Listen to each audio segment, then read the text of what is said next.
Assalamualaikum warahmatullahi taala wabarakatuh. Insyaallah pada pagi ini saya akan kongsikan kepada tuan-tuan dan puan. Sebelum itu saya ucapkan salam Ramadan Karim. Semoga Allah SWT memberikan kita nikmat untuk beribadah pada bulan Ramadan pada tahun ini, insyaallah. Jadi tuan-tuan dan puan, saya akan kongsikan apa kata Allah Subhanahu Wa Taala dan apa janji Allah Subhanahu Wa Taala kepada kita sebagai orang-orang yang beriman kepada Allah Subhanahu Wa Taala, insyaallah. Kata Allah Subhanahu Wa Taala dalam Al-Quran, A'udzubillahi samil alim minasyaitonir rajim. Wa basyiril ladzina amanu wa 'amilus solihati anna lahum jannati tajri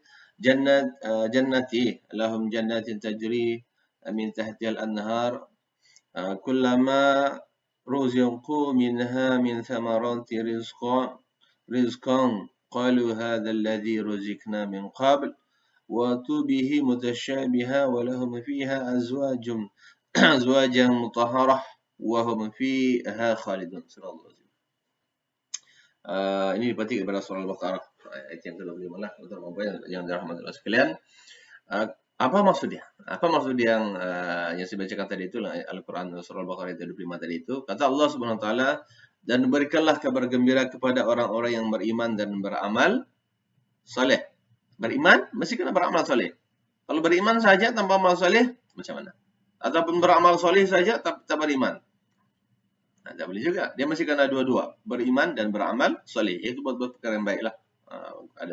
Dia kena ada nilai, insyaallah. Kata Allah SWT, sesungguhnya mereka ini itu orang-orang yang beriman dan beramal saleh tadi itu beroleh syurga yang mengalir. Syurga, gambaran syurga yang teman-teman, yaitu mengalir di bawahnya beberapa sungai. Di syurga ini teman-teman, banyak sungai. Sungai-sungai di bumi ini teman-teman banyak, dan ramai yang mahu supaya kalau boleh buat rumah di tepi sungai. Di surga teman-teman, kita tidak payah buat rumah. Allah sudah sediakan istana yang besar teman-teman untuk kita, untuk orang beriman. Kita ini asalnya daripada syurga. Manusia ini berasal daripada syurga Allah Subhanahu Wa Taala, bukannya berasal daripada bumi ini.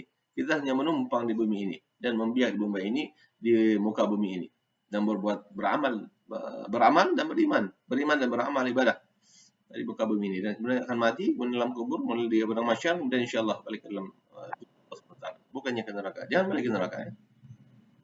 Jadi kata Allah Subhanahu Wa Taala lagi, di surga itu mengalir di bawahnya beberapa sungai.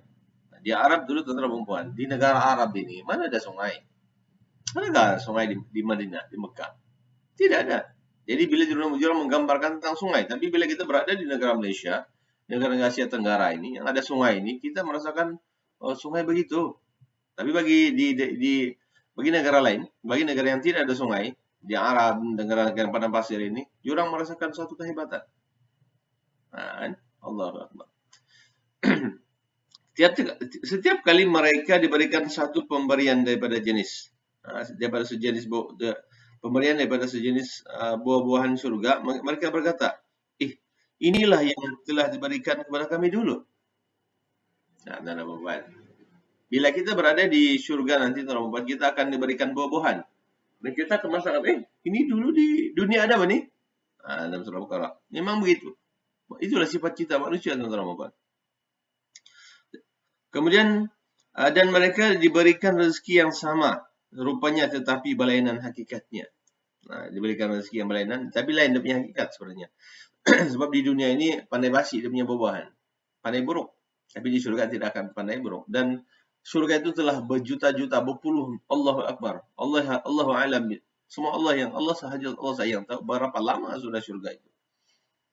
Bayangkan inilah. Dan berapa lama pohon-pohon. Dan kalau di surga itu, kata Allah SWT dalam surah Al-Waqi'ah ini, pohon dia berimbun.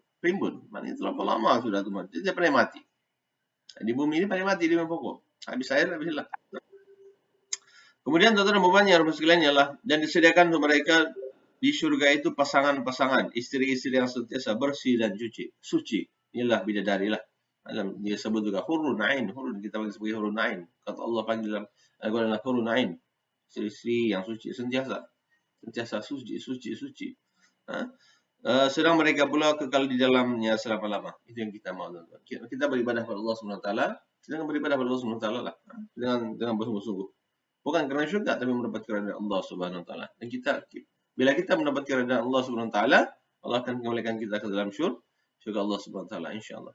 Allah Subhanahu Wa Taala menjanjikan syurga yang dipenuhi dengan kenikmatan dan berkekalan dan mempersonahkan. Allah janji, ini janji Allah bagi setiap orang yang beriman dan orang-orang yang sentiasa melakukan amal soleh. Itu kita akan tahu. Okay? Sepanjang kehidupan kita ini. Itulah tugas kita sebagai mukmin. Kemudian bersempena kita berada pada hari pertama pada bulan Ramadan. Pada bulan Ramadan sekarang ini kan. Yang mulia ini, inilah peluang besar untuk kita meningkatkan kesuburan iman. Macam mana bulan Ramadan lah kita meningkatkan kesuburan iman. Kita meningkatkan keimanan kita kepada Allah SWT. Musim sekarang lah. Bila lagi kita mau kasih betul-betul beriman kepada Allah SWT. Kan? Musim sekarang lah. Bila lagi? Betul-betul pula pada hari inilah hari yang pertama. Bulan Ramadan. Kemudian, dan menggandakan amal soleh kita agar dapat mendapatkan tawaran syurga Allah Subhanahu Wa Taala yang dijadikan Allah Subhanahu Wa Taala melalui kalamnya yang mulia itu. Dalam Quran kan, melalui kalam mulia Allah Subhanahu Wa Taala tadi itu. Jadi, tawaran syurga ini, tawaran syurga ini dikuatkan lagi sebagaimana diriwayatkan oleh sahabat Rasulullah SAW. Sahabat Rasulullah SAW yaitu Abu Hurairah radhiyallahu anhu. Yaitu Rasulullah SAW telah bersabda, "Idza jaa Ramadan futihat abwabal jannah." Apabila datang apa maksudnya? Kemudian wa khuliqat abwaban nar wa sudfatis syayatin. Apabila apabila datangnya bulan Ramadan ini, Allah SWT akan membuka rumah. Okey, bukalah pintumu wahai pintu syurga. Syurga itu kita punya. Kita manusia punya. Dan kata Allah, neraka itu tutup rapat-rapat. Pintu neraka itu tutup rapat-rapat. Okey, jadi malaikat pintu itu. Dan dibelenggu syaitan-syaitan. Kemudian diikat, dibelenggunya diikat, macam-macam lah diikat syaitan ini. Dan dia mengatakan ini adalah hadis riwayat Bukhari dan Muslim lah. Yang mana tuan-tuan, syaitan ini sebenarnya dibelenggu sebenarnya diikat. Diikatlah Allahu a'lam bishawab. Sebab iblis ini pernah diikat oleh Nabi Sulaiman alaihissalam. Pernah diikat oleh Nabi Sulaiman. Apa terjadi kepada bumi ini? Tidak ada lagi yang suka pergi pasar. Semuanya di masjid beribadah kepada Allah SWT. Dan apabila dilepaskan syaitan, besoknya penuh tu pasar. Allahu Akbar. Jadi biarlah, kata Allah. Kemudian barulah Nabi Sulaiman tahu. Hebatnya Nabi Sulaiman boleh, iblis pun dia boleh ikat.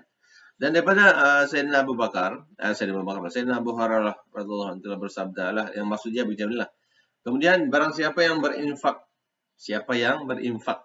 bersedekah dengan sepasang hartanya di jalan Allah, maka dia akan dipanggil dari pintu-pintu surga. Hamba-hamba Allah, inilah kebaikannya. Maka orang-orang yang termasuk sebagai golongan ahli solat, maka ia akan dipanggil dari pintu solat lah. Okey, sini siapa yang solat itu? Solat lima waktu. Berjemaah. Ataupun yang bersendirian, berjemaah. Ya Allah terima. Sini. Maka dia akan dipanggil pada satu pintu. Pada pintu solat lah. Orang-orang yang suka termasuk dalam golongan jihad, yang dipanggil dari pintu jihad lah. Okey, ada pintu surga ni, jihad. Kau masuk di sana. Jihad ini tuan-tuan, banyak macam-macam jihad. Jihad belajar, jihad nafsu lah. Yang hadis yang begitulah. Kemudian jihad dalam menegakkan keluarga, apabila dalam keadaan yang tiba-tiba ada penjahat dia untuk memusnahkan dia punya keluarga, kita kena berjihad itu, kita kena sayang. Kemudian kepada negara pun itulah pintu-pintu jihad. Allahu Akbar. Dalam Islam ini banyak pintu-pintu jihad ini. Kemudian orang-orang yang termasuk golongan yang berpuasa. Kita ini berpuasa. Kita ini bulan Ramadan ini, satu bulan ini kita kena puasa. Akan dipanggil dari satu pintu kena sebagai Ar-Rayyan. Ar-Rayyan ini pintu. Satu pintu ikan sebagai Rayyan. Dan orang yang termasuk sebagai ahli sedekah dipanggil dipanggil dari pintu sedekah. Hadis riwayat Bukhari dan Muslim. Ini betul nih. Kemudian hadis-hadis ini menjelaskan kepada kita yang hadis tadi itu. Yang mafhum hadis yang saya bacakan tadi itu yaitu menceritakan bahwa peluang kita sebagai umat Islam untuk menuju jalan jalan lurus ke syurga Allah Subhanahu wa taala. Yang mana sentiasa terbuka luas, seluas-luasnya. Maka kita boleh melakukan pertamanya bersedekah. Sedekah tentang Ramadan. Yang kedua kita membanyakan solat fardu, kemudian solat sunat. Banyak solat sunat, solat duha dan sebagainya, solat. Kemudian macam-macam lagi. Kemudian kita berpuasa, puasa lagi. Berpuasa, kemudian berjihad macam-macam. Qiyamul lail, membaca Al-Quran, mendengar tazkirah ilmu. Kita mendengar sekarang ini, tonton mendengar ilmu. Dengar, tidak masalah. Dengar saja, dengar. Itulah tazkirah ilmu. Di surga ni ada satu dia panggil sebagai taman-taman surga. Taman-taman surga ni kita panggil di Allah dalam hadis Nabi dipanggil sebagai majlis ilmu. Majlis ilmu di surga tuan-tuan Ramadan. Apa lagi kita mau buat? Kaya sudah. Tidak payah lagi bekerja. Kita akan dengar dia punya ilmu. Itulah dia. Dan burung-burung di surga ini dia akan mengalunkan lagu-lagu yang zikir-zikir kepada Allah SWT. Subhanallah, alhamdulillah, la ilaha illallah, Allahu akbar. Dia akan menenangkan jiwa kita. Itulah berada surga. Sekarang ini kicauan-kicauan burung.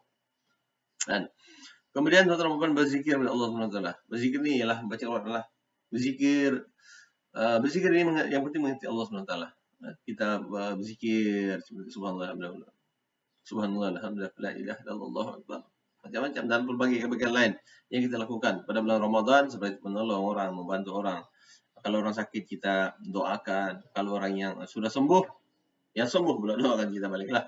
Macam-macam lah, kita bagi makan kepada orang lain, kita bagi makan kepada orang yang lemah, kita bagi sedekah. Apa lagi yang kita boleh buat untuk yang kebaikan itu? Kita membantu, kita mendoakan orang dan sebagainya. Itulah kelebihannya Islam ini.